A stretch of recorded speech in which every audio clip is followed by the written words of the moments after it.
Shalom, saya Monique Rakers dari YouTube Fakta Israel. Saudara, hari ini 1 April 2026 saya ingin membahas tewasnya 3 prajurit pasukan perdamaian UNIFIL yang ditempatkan di Lebanon Selatan, yang menjaga perbatasan Israel Utara dengan Lebanon Selatan dari teroris Hezbollah yang dibentuk oleh Iran.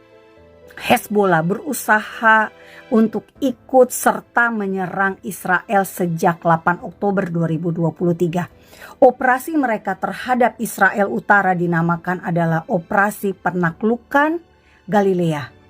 Hamas, Jihad Islam yang juga dibentuk oleh Iran melakukan operasi serangan Badai Al-Aqsa pada 7 Oktober 2023. Bapak Ibu semua, ini adalah gambaran betapa dekatnya desa-desa dan kota-kota di Israel Utara dengan perbatasan Lebanon Selatan. Dan ini adalah video bagaimana IDF telah membersihkan desa-desa di Lebanon Selatan dari kaki tangan Hezbollah.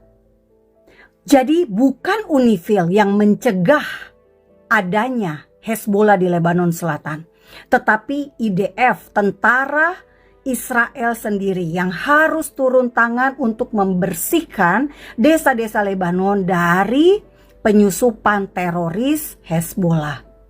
Ini adalah komandan atau para tokoh teroris yang sudah dieliminasi oleh IDF. Mereka ada di mana? Tentu saja ada di Lebanon Selatan. Bapak Ibu semua, IDF melakukan tugas perlindungan dari serangan teror yang ada di perbatasan antara Israel dan Lebanon. Fakta Israel ingin menyampaikan bahwa tewasnya 3 prajurit pasukan perdamaian Indonesia yang bergabung dengan UNIFIL adalah prajurit kepala Faisal Ramadan, Kapten Infanteri Sulmi Aditya Iskandar, dan Sersan 1 Muhammad Nur Ikhwan. Fakta Israel mengucapkan turut berduka cita karena kematian akibat teroris sangat-sangat menyedihkan.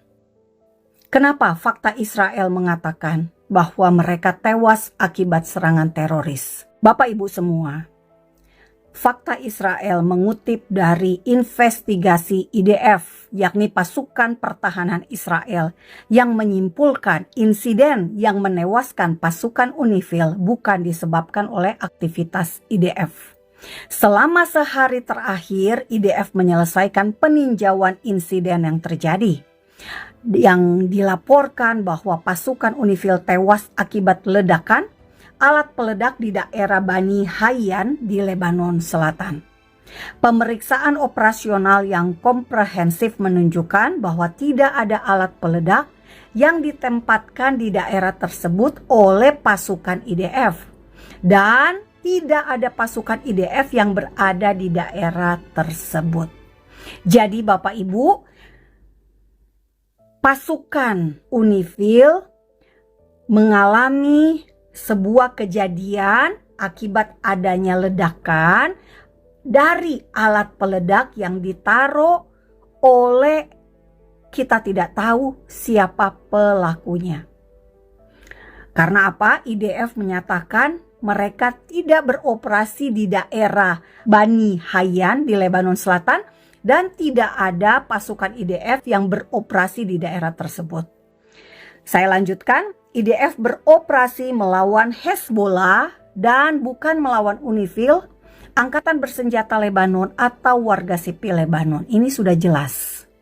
IDF selalu memerintahkan evakuasi agar warga Lebanon menyingkir saat Israel melakukan penyerangan.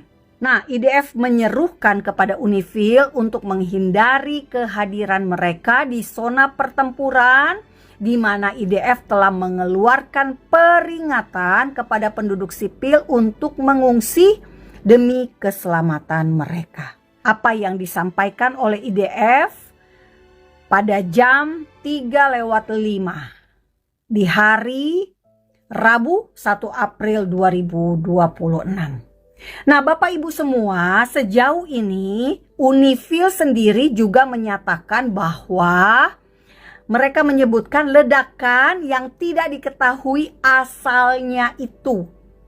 Ledakan tidak diketahui asalnya, tetapi menghancurkan kendaraan yang ditumpangi oleh prajurit Unifil dari Indonesia. I'm just hearing gunfire outside as we're giving this interview. I mean, this is the situation here in South Lebanon. It's extremely volatile, extremely dangerous, and we see the situation for us as peacekeepers, also for the civilians who remain in certain areas, because there are civilians who have chosen to stay, and peacekeepers are supporting them in any way that we can in terms of getting humanitarian aid to them through humanitarian agencies, through our liaison and coordination. It has been a very painful 24 hours for us here in South Lebanon with the loss of our peacekeeper and the injury of another, but nonetheless we remain committed. We're working towards security and stability here. We're working to get the parties toward a path where they can come up with a political and diplomatic solution, because that is the only solution to this conflict and any conflict. There is no military solution here, and it's only the civilians who suffer. So we'll continue to work in support of a return to the framework of Resolution 1701, and we hope eventually peace. This morning, 2 Indonesian peacekeepers lost their lives in an explosion that hit a Unifil logistic convoy, destroying their vehicle near Bani Hayan in Sector East. 2 more peacekeepers were injured, one seriously. The origin of the explosion has not been determined. Bapak Ibu, fakta Israel ingin memperjelas di sini. IDF beroperasi di Lebanon Selatan. IDF mempunyai intelijen sehingga mereka mengetahui daerah mana saja yang ada Hezbollah. Karena itu mereka selalu melakukan evakuasi terhadap warga, selalu memerintahkan evakuasi kepada warga Lebanon di bagian selatan untuk mengungsi, untuk evakuasi saat mereka melakukan serangan. Karena itulah sejauh ini tidak pernah ada korban warga sipil. Jadi warga sipil saja dilindungi oleh IDF, apalagi pasukan Unifil.